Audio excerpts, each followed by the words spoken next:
The Perfection of Giving by Acharya Dhammapala. The perfection of giving is to be practiced by benefiting beings in many ways. By relinquishing one's happiness, belongings, body and life to others. By dispelling their fear and by instructing them in the Dhamma. Herein, giving is threefold by way of the object to be given.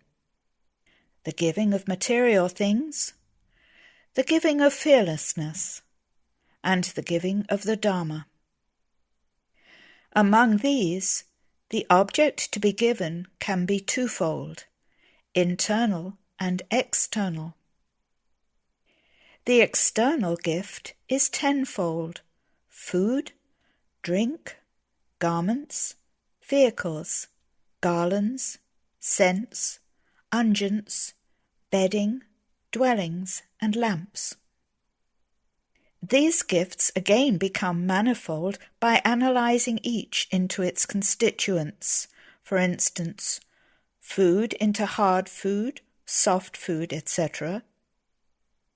The external gift can also become sixfold when analyzed by way of sense objects, visible forms, sounds, smells, tastes, tangibles, and non-sensory objects.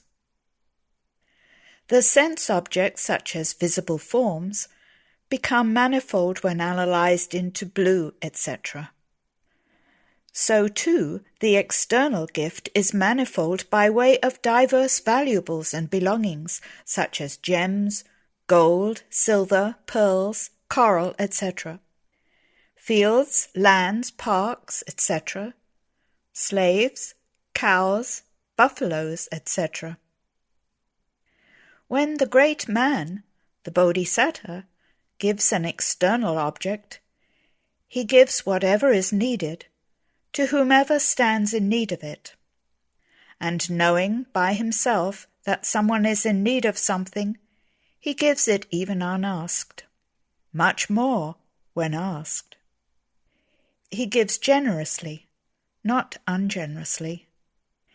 He gives sufficiently, not insufficiently, when there is something to be given. He does not give because he expects something in return. And when there is not enough to give sufficiently to all, he distributes evenly whatever can be shared. But he does not give things that issue in affliction for others, such as weapons, poisons, and intoxicants. Nor does he give amusements which are harmful and lead to negligence. And he does not give unsuitable food or drink to a person who is sick, even though he might ask for it. He does not give what is suitable beyond the proper measure. Again, when asked, he gives to householders things appropriate for householders, and to monks things appropriate for monks. He gives to his mother and father, kinsmen and relatives, friends and colleagues, children, wives, slaves, and workers, without causing pain to anyone. Having promised an excellent gift, he does not give something mean. He does not give because he desires gain, honor, or fame, or because he expects something in return, or out of expectation of some fruit other than supreme enlightenment. He does not give, detesting the gift or those who ask.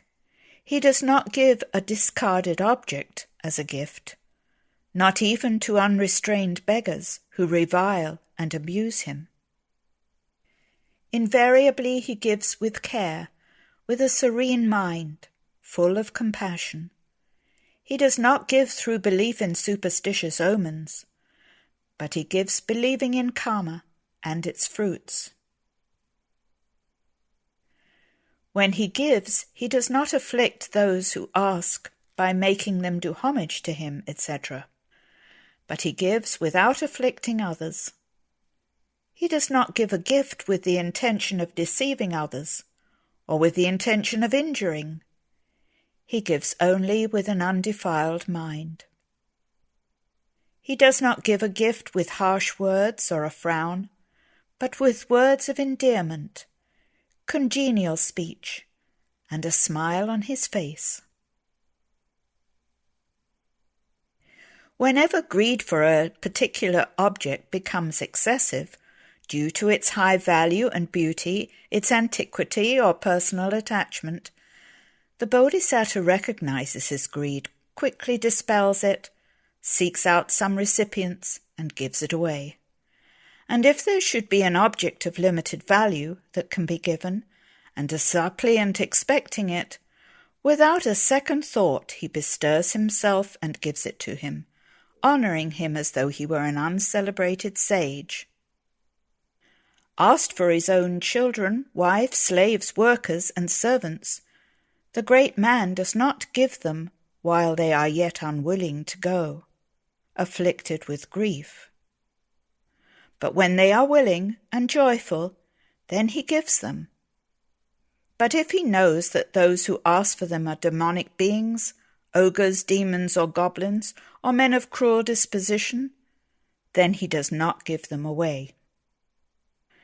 So too he will not give his kingdom to those intent on the harm, suffering, and affliction of the world. But he would give it away to righteous men who protect the world with Dhamma. This, firstly, is the way to practice the giving of external gifts.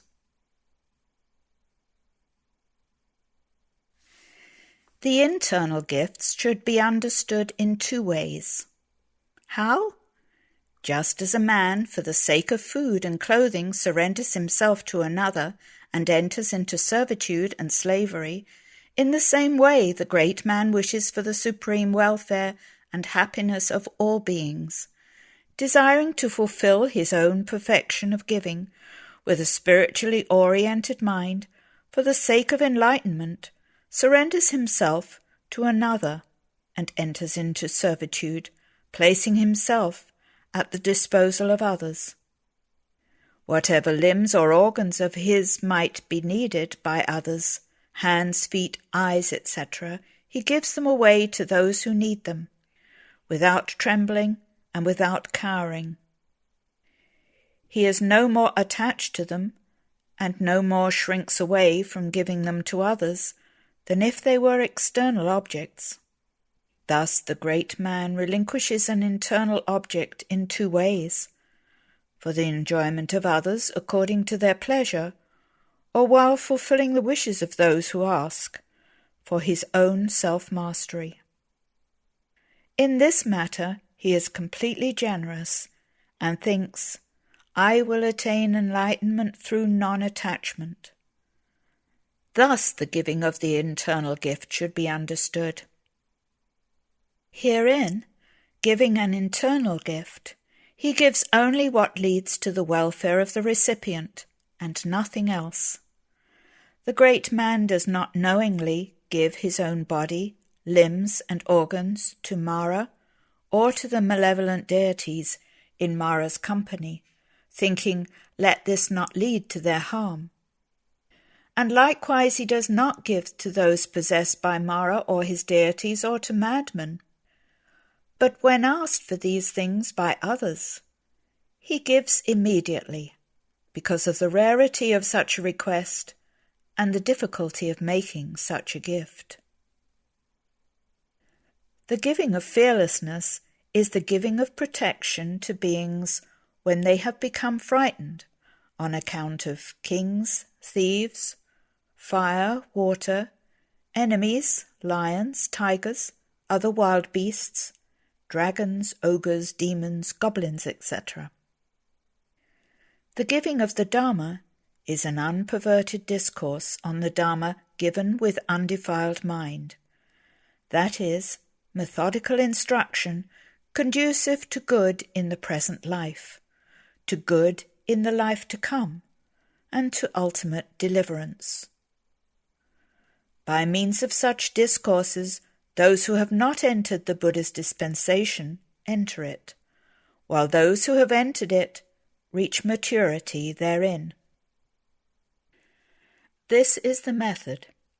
In brief, he gives a talk on giving, on virtue, and on heaven, on the unsatisfactoriness and defilement in sense pleasures, and on the benefit in renouncing them. In detail, to those whose minds are disposed towards the enlightenment of disciples, he gives a discourse establishing and purifying them in progress towards their goal, by elaborating upon the noble qualities of whichever among the following topics is appropriate: going for refuge, restraint by virtue, guarding the doors of the sense faculties, moderation in eating, application to wakefulness, the 7 good Dhammas, application to serenity or samatha, by practicing meditation on one of the 38 objects of serenity meditation, application to insight or Vipassana, by contemplating the objects of insight interpretation, such as the material body, the progressive stages of purification, the apprehension of the course of rightness, the 3 kinds of clear knowledge, the 6 kinds of direct knowledge, the 4 discriminations, and the enlightenment of a disciple. So too, for beings whose minds are disposed towards the enlightenment of Pacceka Buddhas and perfectly enlightened Buddhas, he gives a discourse establishing and purifying them in the 2 vehicles leading to these 2 types of enlightenment, by elaborating upon the greatness of the spiritual power of those Buddhas, and by explaining the specific nature, characteristic, function, etc. of the 10 paramis in their 3 stages. Thus the great man gives the gift of the Dhamma to beings. When he gives a material gift, the great man gives food, thinking, "May I by this gift enable beings to achieve long life, beauty, happiness, strength, intelligence, and the supreme fruit of unsullied bliss." He gives drink, wishing to allay the thirst of sensual defilements, garments to gain the adornment of shame and moral dread, and the golden complexion of a Buddha, vehicles for attaining the modes of psychic potency and the bliss of Nibbana, scents for producing the sweet scent of virtue, garlands and unguents for producing the beauty of the Buddha qualities, seats for producing the seat on the terrace of enlightenment, bedding for producing the bed of a Tathagata's rest, dwellings so he might become a refuge for beings, lamps so he might obtain the 5 eyes. He gives visible forms for producing the fathom-wide aura surrounding a Buddha, sounds for producing the Brahma-like voice of a Buddha, tastes for endearing himself to all the world, and tangibles for acquiring a Buddha's elegance. He gives medicine so he might later give the ageless and deathless state of Nibbana. He gives slaves the gift of freedom so he might later emancipate beings from the slavery of the defilements. He gives blameless amusements and enjoyments in order to produce delight in the true Dhamma. He gives his own children as a gift in order that he might adopt all beings as his children by granting them an Aryan birth. He gives his wives as a gift in order that he might become master over the entire world. He gives gifts of gold, gems, pearls, coral, etc., in order to achieve the major marks of physical beauty, characteristic of a Buddha's body, and gifts of the diverse means of beautification, in order to achieve the minor features of physical beauty. He gives his treasuries as a gift in order to obtain the treasury of the true Dhamma, the gift of his kingdom in order to become the king of the Dhamma, the gift of monasteries, parks, ponds, and groves in order to achieve the jhanas, etc., the gift of his feet in order that he might be marked with the auspicious wheels, the gift of his hands in order that he might give to beings the rescuing hands of the true Dhamma to help them across the four floods, the gift of his ears, nose, etc., in order to obtain the spiritual faculties of faith, etc., the gift of his eyes in order to obtain the universal eye, the gift of his flesh and blood, with the thought, "May my body be the means of life for all the world. May it bring welfare and happiness to all beings at all times, even on occasions of merely seeing, hearing, recollecting, or ministering to me." And he gives the gift of his head in order to become supreme in all the world. Giving thus, the great man does not give unwillingly, nor by afflicting others, nor out of fear, moral shame, or the scolding of those in need of gifts. When there is something excellent, he does not give what is mean. He does not give extolling himself and disparaging others. He does not give out of desire for the fruit, nor with loathing for those who ask, nor with lack of consideration. Rather he gives thoroughly, with his own hand at the proper time, considerately, without discrimination, filled with joy throughout the 3 times. Having given, he does not become remorseful afterwards. He does not become either conceited or obsequious in relation to the recipients, but behaves amiably towards them. Bountiful and liberal, he gives things together with a bonus. For when he gives food, thinking, "I will give this along with a bonus," he gives garments, etc. as well. And when he gives garments, thinking, "I will give this along with a bonus," he gives food, etc. as well. The same method with gifts of vehicles, etc. And when he gives a gift of one of the sense objects, such as visible forms, he gives the other sense objects also as a bonus. The gift of visible forms should be understood thus.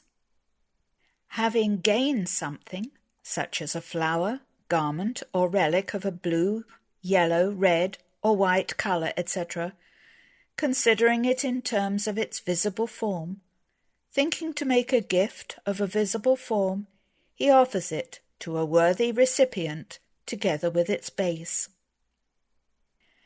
The gift of sound should be understood by way of the sounds of drums, etc.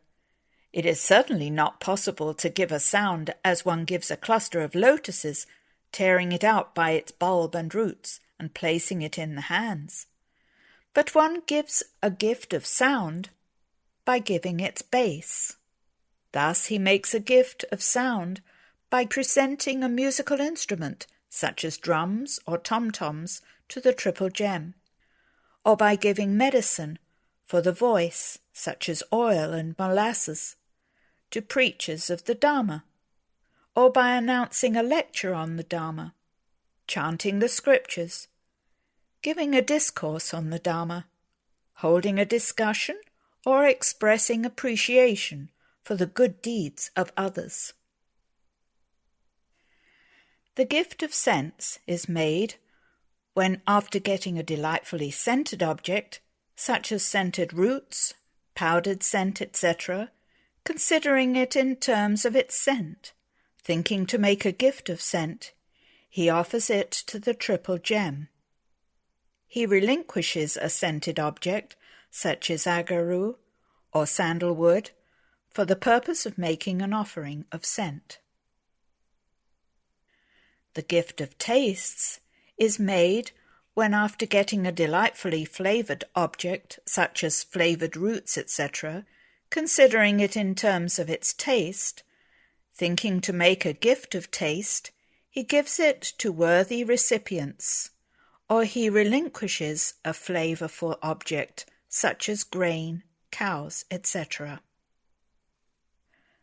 The gift of tangibles should be understood by way of beds, chairs, etc., and by way of coverlets and mantles, etc., for having gained some soft, delightful, blameless, tangible object, such as a bed, chair, cushion, pillow, undergarment, or upper garment, considering it in terms of its tangible qualities, thinking to make a gift of a tangible item, he gives it to worthy recipients.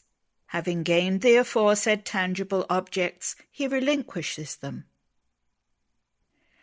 The gift of mental objects should be understood by way of nutriment, drink, and life, since it is the mental object base which is here intended. Having gained a delightful object such as nutriment, considering it as part of the mental object base, thinking to make a gift of a non-sensory object, he gives nutriment, for instance, ghee, butter, etc., or a drink, for instance, the 8 kinds of drink such as mango juice, etc., or, considering it a gift of life, he gives a ticket meal, or a fortnightly meal, etc., gets doctors to wait upon the sick and afflicted, liberates animals from a net, has a fishing net or bird cage destroyed, releases prisoners from prison, causes an injunction to be given forbidding the slaughter of animals, or undertakes any action of a similar nature for the sake of protecting the life of beings. These entire accomplishments in giving he dedicates to the welfare and happiness of the whole world, and to his own unshakable emancipation through supreme enlightenment. He dedicates it to the attainment of inexhaustible desire for the good, inexhaustible concentration, ingenuity, knowledge, and emancipation.